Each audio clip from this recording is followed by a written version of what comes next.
del cordón industrial, puntualmente, de la memoria, de educación, y también estuvimos hablando con los organismos que trabajan en derechos humanos.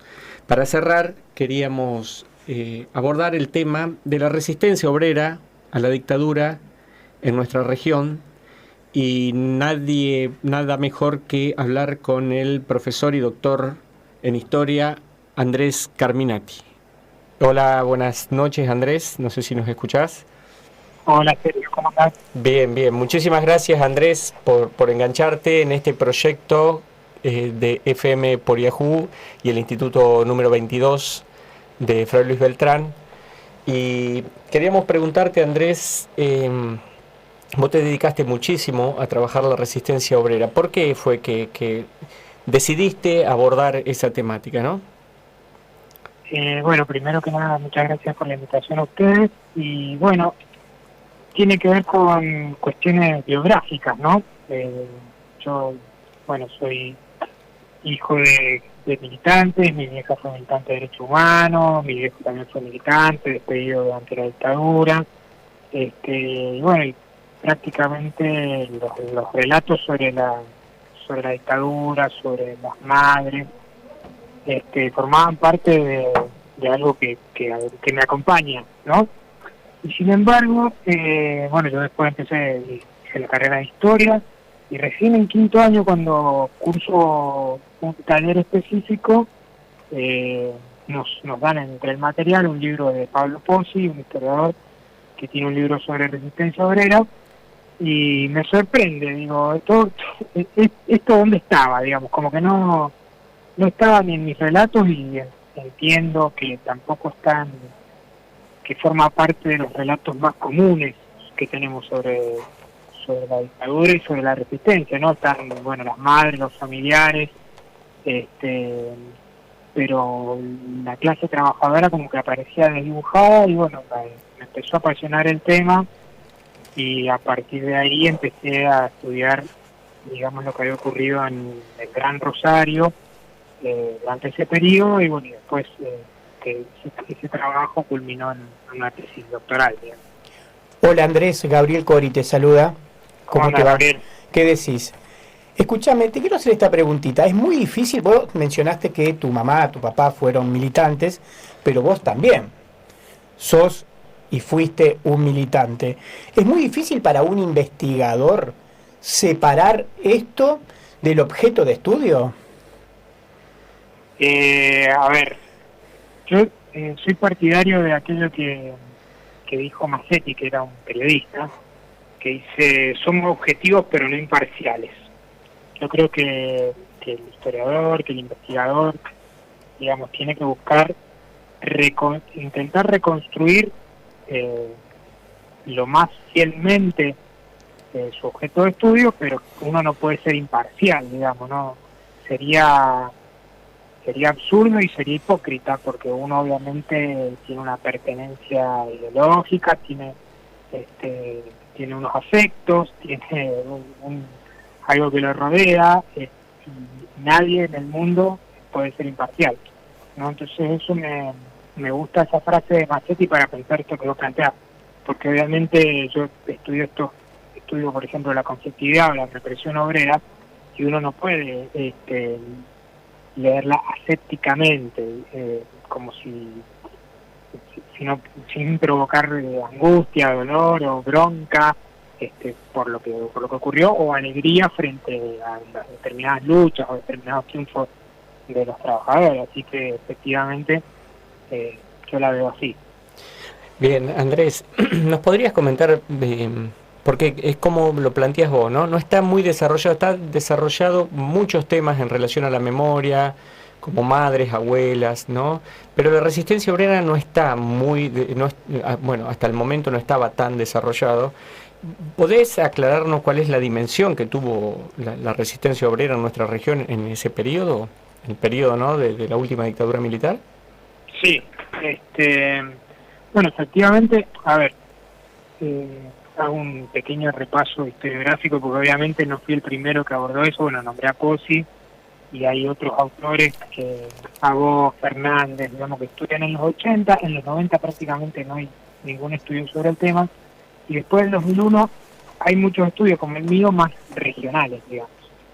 Entonces, bueno, yo me aboqué al Gran Rosario y en particular hice bastante énfasis en la zona norte. Y efectivamente, bueno, lo que podemos decir es que no solo en el Gran Rosario, sino prácticamente en toda la Argentina, uno puede encontrar distintos episodios de conflictividad que también tienen su contexto histórico, ¿no? Su contexto, digo, la dictadura no fue toda igual. Los primeros 3 años fueron los de mayor intensidad represiva y por lo cual la conflictividad fue mucho más difícil llevar adelante un conflicto durante esos años porque la represión era más brutal.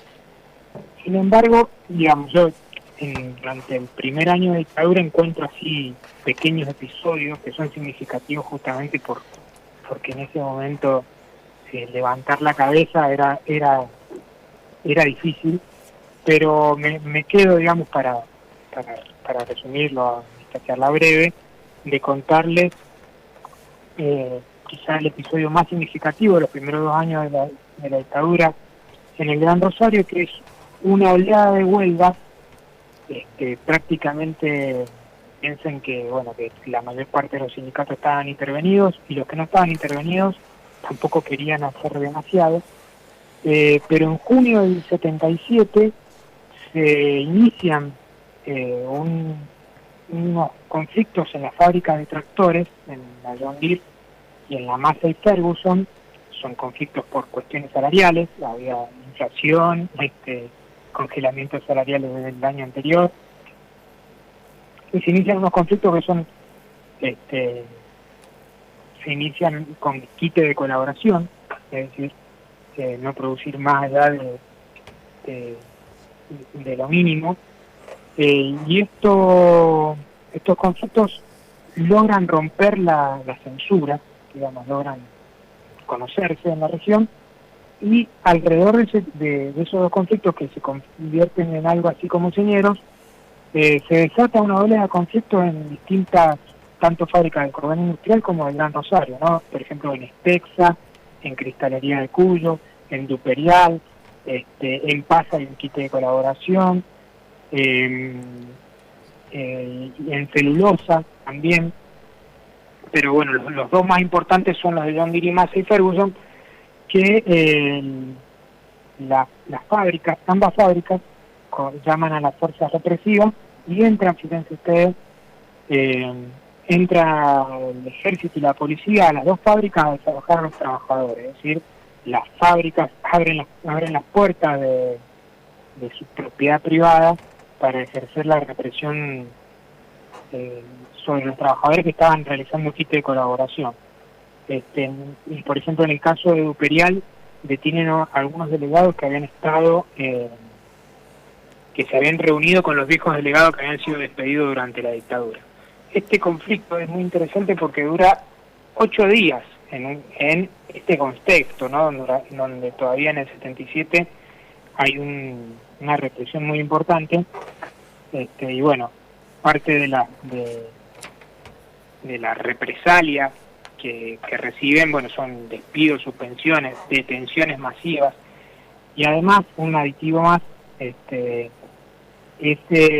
durante esos días se accedió entre el 8 y el 21 de junio. El 20 de junio venía Videla al acto del Día de la Bandera, y los trabajadores, yo digo, los trabajadores del cordón, los trabajadores del Gran Rosario reciben a Videla en un conflicto. Andrés, te quiero hacer una preguntita, ¿no? Esos episodios que ahora estás relatando de resistencias y conflictos obreros, tardaron mucho tiempo en ser abordados por el campo científico porque pesaba mucho la derrota del campo popular de esos años. Mira, podría decirse de alguna manera que el primero que los abordó más con más detalle, no al pasar, pero en el 2010 más o menos, donde escribí un artículo sobre esa jornada de junio. Después, bueno, Ricardo Falcón, que es un historiador histórico, digamos, de acá de Rosario, lo menciona, así, dice el conflicto en John Deere, y pone la fecha. Pozzi hace una mención de un renglón, ponele, o sea que sí, la pregunta sí, tardó mucho tiempo en conocerse. Y lo más interesante, o para agregarle interés a todo esto, tuve la oportunidad de hacer algunas entrevistas y un trabajador de Massey, que no solamente era un trabajador, sino que era un trabajador politizado, lo cual le agrega, digamos, un aditivo, ¿no? Los trabajadores politizados se acuerdan de esas cosas. No se acordaba. Y cuando le muestro las noticias, porque el conflicto fue tan importante que salió hasta en Clarín, pero salió en la Tribuna y en La Capital, no lo podía creer, que se lo había olvidado. O sea que sí, efectivamente, pesa muy fuerte la derrota de lo que significó la dictadura para los trabajadores, las trabajadoras del campo popular. E inclusive, si este episodio, que es un episodio regional, está bastante olvidado o olvidado directamente. Más llamativo es aún una oleada de huelgas de carácter nacional que se sucede entre octubre y los últimos coletazos son diciembre del 77, una oleada de huelgas que los diarios dicen... Hola, ¿se cortó? No, te estamos escuchando. Te estamos escuchando atentamente. Alguien me está llamando. Bueno, decile que espere un ratito, que nosotros se nos está yendo el programa. Sí, no, le decía que en octubre del 77 se sucede una oleada de conflictos desde octubre hasta diciembre del 77, con epicentro en los ferrocarriles, y está en las tapas de todos los diarios de ese momento.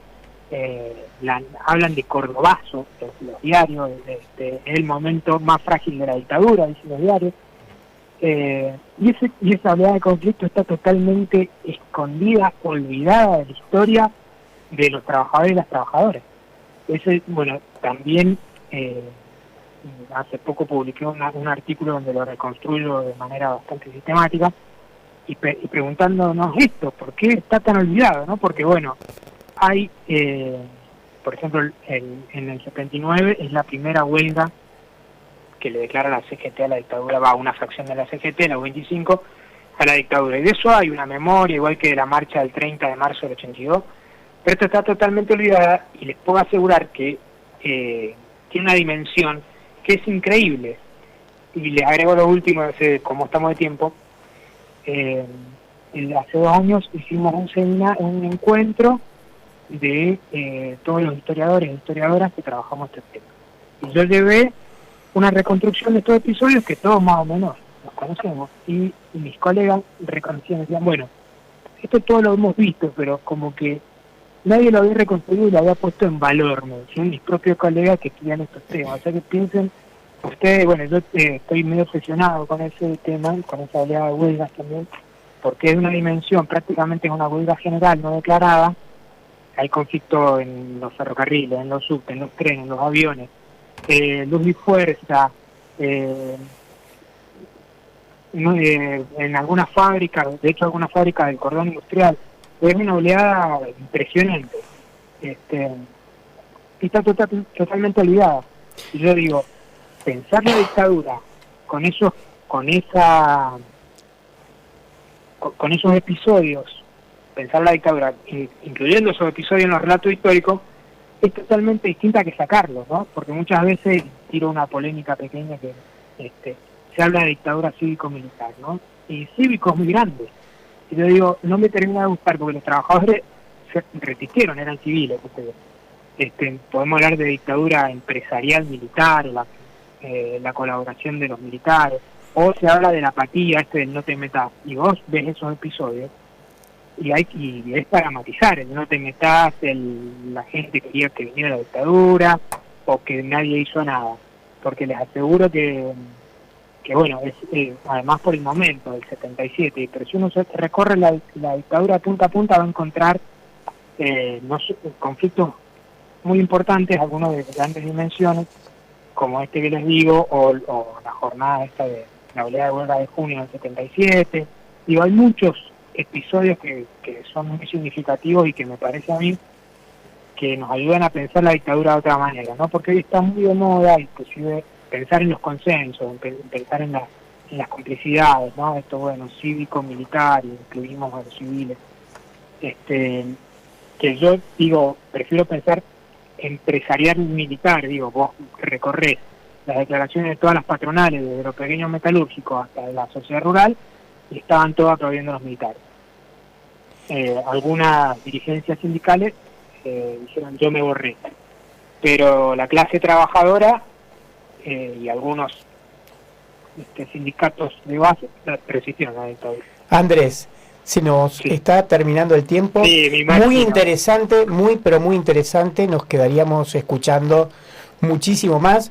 Siempre te tenemos en cuenta en el Instituto 22. Vos ya has participado de otras actividades. Desde mi cátedra de metodología le paso siempre tus mails y te están molestando para consultarte, para pedirte bibliografía, para que le des un apoyo en los proyectos, lo mismo que bueno Silvia Simonazzi y muchos más, ¿no? Por eso te agradecemos un montón, gracias por haber participado y bueno, esperemos que nos volvamos a estar en contacto muy pronto. Gracias, Andrés. Muchísimas gracias a ustedes y la verdad que, bueno, estas son cosas que me apasionan, así que es un placer conversar con ustedes y es un placer, bueno, por segunda vez charlar de estos temas y bueno, estoy siempre a disposición para cuando quieran encontrarnos y seguir conversando. Andrés, recordanos, para los que queremos seguir abordando las temáticas de la resistencia obrera durante la dictadura, recordanos tu blog, cómo podemos leer, seguirte. Sí, es clasetrabajadoradictadura.wordpress.com. Bien, la vamos a subir a la página del curso introductorio. Andrés, muchísimas gracias nuevamente, bueno. Gracias por participar siempre y por decirnos que sí cada vez que necesitamos. Por supuesto, mientras se pueda, estoy a disposición. Muchísimas gracias. Un abrazo grande y abrazo grande ahí a la audiencia, a los alumnos, alumnas. Otro para vos, gracias.